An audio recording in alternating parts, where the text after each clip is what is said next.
Hello दोस्तों, welcome to my channel doctor myth. दोस्तों, आज हम बात करने वाले हैं बहुत ही इम्पोर्टेंट इशू बिहार इलेक्शन 2020 पर।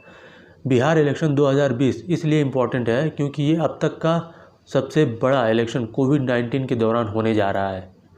दोस्तों, कोविड-19 पैंडेमिक की वजह से बहुत सारी कंट्रीज़ ने अपने इलेक्शन को पोस्टपोन यानी स्थगित कर दिया है, लेकिन इस दौरान कुछ छोटे इलेक्शन भी हो चुके हैं।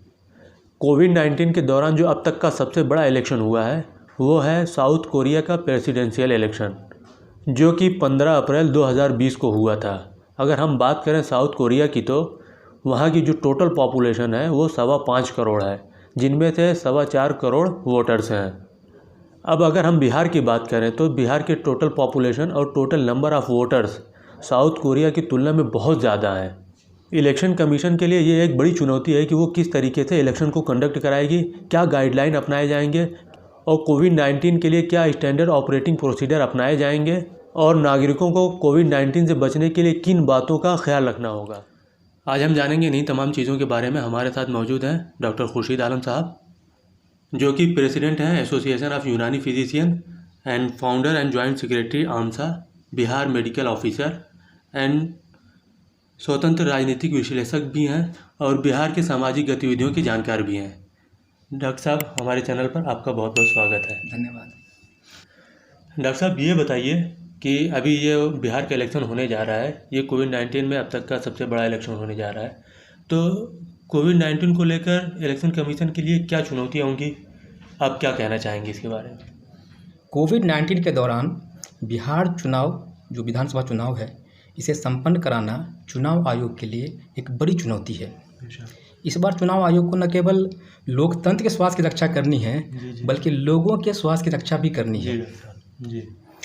अब से हम जानते हैं कि अधिक लोगों के अधिक समय तक परस्पर एक दूसरे के संपर्क में आने से कोविड-19 के फैलने का खतरा बढ़ जाता है। इसी परिप्रेक्ष्य में चुनाव आयोग ने कुछ विशेष तैयारियां करी हैं। जैसे हम जानते हैं कि चुनाव में नॉमिनेशन से लेकर काउंटिंग तक में भारी संख्या में लोगों की सहभागिता होती है। तो चुनाव आयोग ने जो विशेष तैयारी करी है कोविड-19 के परिप्रेक्ष्य में, इसको मुख्य रूप से हम 3 बिंदु में समझ सकते हैं। पहला, कोविड-19 से बचने के जो उपाय हैं उन्हें स्ट्रिक्टली फॉलो कराया जाए। दूसरा, चुनाव की अवधि का विस्तार किया गया है इस बार। जैसे चुनाव की जो समय सीमा है वो सुबह 7 बजे से लेकर शाम 6 बजे तक चुनाव होगा। अच्छा, ये नई चीज़ ऐड हुई है, जो पिछले चुनाव की तुलना में 1 घंटा अधिक है। अच्छा जी डॉक्टर। तीसरा, पोलिंग स्टेशन की संख्या बढ़ाई गई है। हम देखेंगे 2015 के विधानसभा चुनाव में पोलिंग बूथों की संख्या 65,367 के आसपास थी, जिसे बढ़ा करके इस बार 1,06,526 की गई है, जो उस चुनाव की तुलना में 62% अधिक है। अच्छा, मतलब कि ये कोविड-19 की तैयारी को लेकर इतने ज़्यादा, ताकि एक जगह पे ज़्यादा लोग इकट्ठा नहीं हो सके। जी। अच्छा।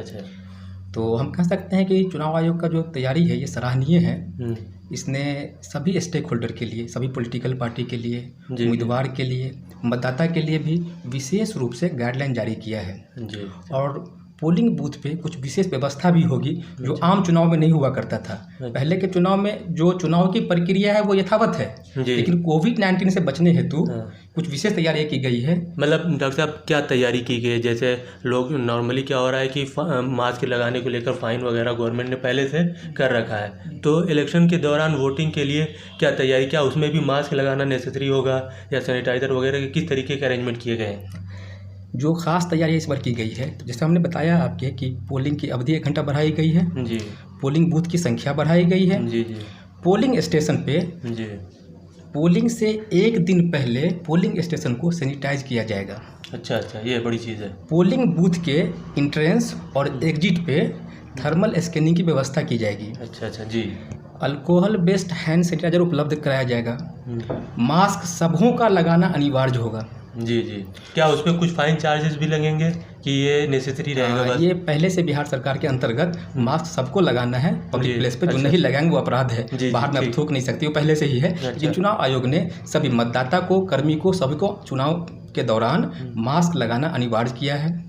इस बार मतदाताओं को ग्लव्स दिए जाएंगे। अच्छा, ये नई चीज़ है, मतलब वोटिंग के लिए ग्लव्स प्रोवाइड किए जाएंगे इस बार। चुनाव में पोलिंग स्टेशन पे बायोमेडिकल वेस्ट मैनेजमेंट की सुविधा प्रदान की जाएगी। इस बार जो विशेष व्यवस्था है उसमें मतदाताओं को लंबी लाइन में शामिल नहीं होना पड़ेगा, क्योंकि इस पर टोकन की व्यवस्था की गई है। अच्छा, जैसे पिछली बार हर बार इलेक्शन में ये होता था कि पोलिंग बूथ पर बहुत ज़्यादा लंबी लाइन लगा करती थी, तो उसको कम किया गया। क्या उसमें सोशल डिस्टेंसिंग मेंटेन की गई है या लाइन को ही कम करने की कोशिश की गई? सोशल डिस्टेंसिंग मतलब पालन करना ये सबके लिए अनिवार्य होगा जी। इसके अलावे भीड़ को कम करने के लिए मतदाताओं को टोकन दे दिया जाएगा। अच्छा जी। जब उनका नंबर आएगा फिर जाके वो वोटिंग करेंगे। जी। डॉक्टर साहब, अभी आपने बताया कि जैसे पोलिंग बूथ के एंट्री पर थर्मल स्क्रीनिंग होगी, तो अगर मान लीजिए किसी का टेम्परेचर बढ़ा हुआ है, किसी वोटर का टेम्परेचर बढ़ा हुआ है, तो क्या उसको वोटिंग से रोक दिया जाएगा या उसके लिए कुछ और इंतजाम किए गए हैं?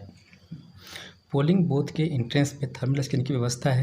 यदि किसी का तापमान अधिक आता है, बुखार है, तो ऐसे मतदाताओं को दोबारा फिर स्कैनिंग की जाएगी। मतलब उसको वहाँ से रिटर्न किया जाएगा? नहीं, दोबारा स्कैनिंग फिर थर्मल स्कैनिंग की जाएगी।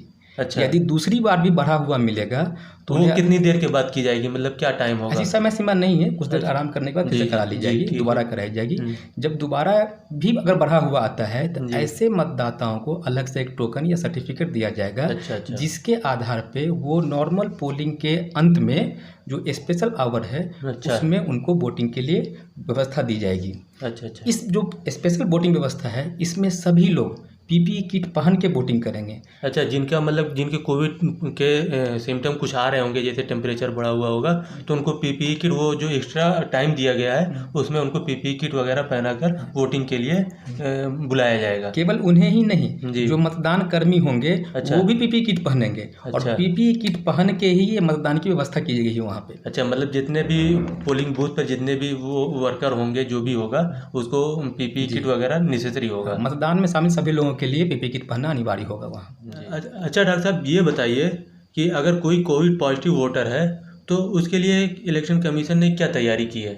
देखिए, the representation of people act 1951 के 60C के अंतर्गत मतदान के वैकल्पिक व्यवस्था का प्रावधान है। अच्छा। इसमें मतदाताओं को पोस्टल बैलेट द्वारा वोटिंग का प्रदान किया जाता है। इस बार ये सुविधा 4 तरह के मतदाताओं को प्रदान की गई है। पहला, जो एसेंशियल सर्विस के एम्प्लॉय हैं उन्हें दी जाएगी सुविधा। दूसरा, वरिष्ठ नागरिक जिनकी आयु 80 वर्ष या उससे अधिक है उन मतदाताओं को दी गई है। तीसरा, जो लोग कोविड-19 पॉजिटिव हैं या सस्पेक्टेड हैं, क्वारंटाइन में है, होम क्वारंटाइन पे हो, इंस्टीट्यूशनल क्वारंटाइन पे हो, उन्हें ये सुविधा प्रदान की गई है। और चौथा, जो लोग चुनाव आयोग द्वारा चिन्हित विकलांग है उन्हें ये सुविधा प्रदान की गई है। ये सुविधा पाने के लिए उन्हें अपने बीएलओ से संपर्क करना पड़ेगा, उन्हें आवेदन देना पड़ेगी। दूसरी व्यवस्था ये है कि इस बार एक हेल्पलाइन जारी किया गया है, 1950 है हेल्प नंबर। उस पर आप मैसेज कर सकते हैं, हेल्प नंबर है, उस पर आप मैसेज कर सकते हैं, कॉल कर सकते हैं। ऐप भी है, वोटर हेल्पलाइन ऐप भी है, उस ऐप पे भी कर सकते हैं। उस ऐप से आप लोकेट कर सकते हैं अपना पोलिंग स्टेशन। ये सब सुविधा जो पहले नहीं थी इस बार की गई है। अच्छा, मतलब कि जो ये एक्ट आपने बताया इसमें जो है वो सारे विकलांग को ये सारी चीज़ें पहले से हुआ करती थी, उसमें कोविड पॉजिटिव या सस्पेक्टेड केस को इस बार ऐड कर दिया गया। जी, इसमें उन व्यक्तियों को प्रावधान है जिनको चुनाव आयोग रिकमेंड करे। तो इस बार चूँकि बिहार में तकरीबन 1 लाख के आसपास कोविड-19 से पॉजिटिव पेशेंट है जो मतदाता होंगे। जी हाँ, तो ऐसे लोगों को चुनाव में शामिल करने के लिए ये विशेष सुविधा प्रदान की गई है। डॉक्टर साहब, ये बताइए कि जैसे अभी एक कोविड-19 के दौरान में एक इलेक्शन हुआ है, साउथ कोरिया का प्रेसिडेंशियल इलेक्शन, तो उसमें क्या तैयारी की गई थी, उन्होंने क्या SOP फॉलो किया था?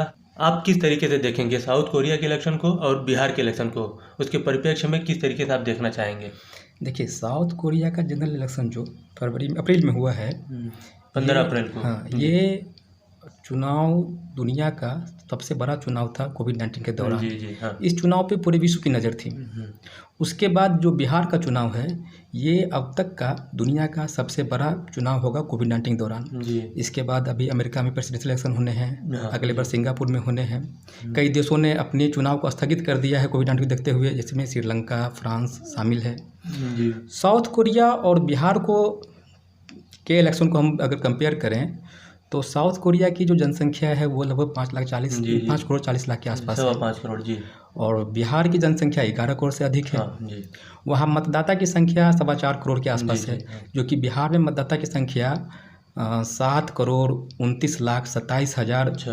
के आसपास है। जी जी हाँ। तो उसकी तुलना में बहुत अधिक हाँ है। ये तो ज़्यादा है। तैयारी का हम देखते हैं, अगर दोनों की तैयारी का कंपेयर करते हैं तो साउथ कोरिया में 300 क्षेत्र के एमपी क्षेत्र के लिए इलेक्शन हुआ था, जी। जिसमें 65,000 पोलिंग बूथ थे। अच्छा अच्छा जी। नहीं, 4.25 लाख मतदाता के लिए 65,000 बूथ थे। 4.25 करोड़ जी। 4.25 करोड़ के जी लिए। हाँ। और बिहार में लगभग 7,30,00,000 के लिए 1,06,000। अच्छा ये बड़ी ये बढ़ाई उपलब्धि गई है जी। ये बढ़ाई गई है। जी हाँ। दूसरा, साउथ कोरिया में जो है ना, वहाँ इनके जो लोग क्वारंटाइन में थे, अच्छा उनके लिए कोई विशेष व्यवस्था नहीं कराई गई थी। जी। उनको पोलिंग बूथ पे जाके ही वोटिंग करना था। तकरीबन वहाँ 60,000 ऐसे वोटर थे जो क्वारंटाइन में थे, जिसमें से 13,000 वोटर ही वहाँ वोट कर सके। अच्छा, बिहार मतलब सरकार जो क्वारंटीन में थे वो उनका परसेंटेज कम हो गया कोविड की वजह से। नहीं, ऐसे तो देखेंगे तो साउथ कोरिया में इस बार परसेंटेज बहुत बढ़ा है। अच्छा। साउथ कोरिया में पिछले 28 वर्षों की तुलना में सबसे अधिक वोटिंग हुई है इस बार। अच्छा अच्छा।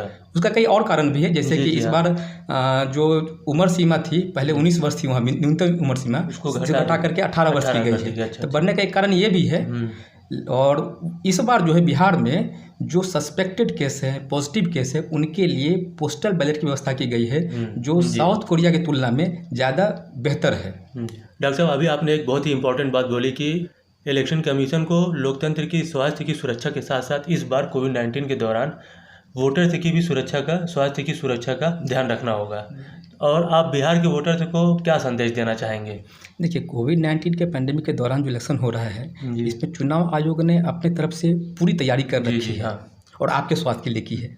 तो आपकी भी जिम्मेदारी बनती है कि अपनी सुरक्षा करें और सहभागी जो दूसरे मतदाता हैं उनके लिए भी जो गाइडलाइन जारी किए गए हैं उसको स्ट्रिक्टली फॉलो करें, आप अपने स्वास्थ्य के लिए भी और अपने दूसरे सहभागियों के स्वास्थ्य के लिए भी। और लोकतंत्र में बढ़ के हिस्सा करें, अच्छी सी वोटिंग करें, ज़्यादा वोटिंग करें। चुनाव के लिए शुभकामनाएं। जी डॉक्टर साहब, आपका बहुत बहुत शुक्रिया। अब आए हमारा अपना कीमती टाइम दिया आपने हमें। तो ये थे हमारे साथ डॉक्टर खुर्शीद साहब। आज हमने इनसे सारी बातें जानी। आप लोग, जबकि बिहार इलेक्शन का जो पहला चरण है वो 28 तारीख को होने जा रहा है, तो आप लोग वोटिंग के लिए ज़रूर जाएं और अपने स्वास्थ्य की सुरक्षा ज़रूर करें और मास्क ज़रूर लगाएं और अपने कोविड से बचने के लिए जो भी तैयारियां गवर्नमेंट की तरफ से, इलेक्शन कमीशन की तरफ से दी जा रही हैं, उन तमाम चीज़ों को फॉलो करें। मिलते हैं नेक्स्ट वीडियो में इसी तरीके की शानदार जानकारी के साथ। Thank you.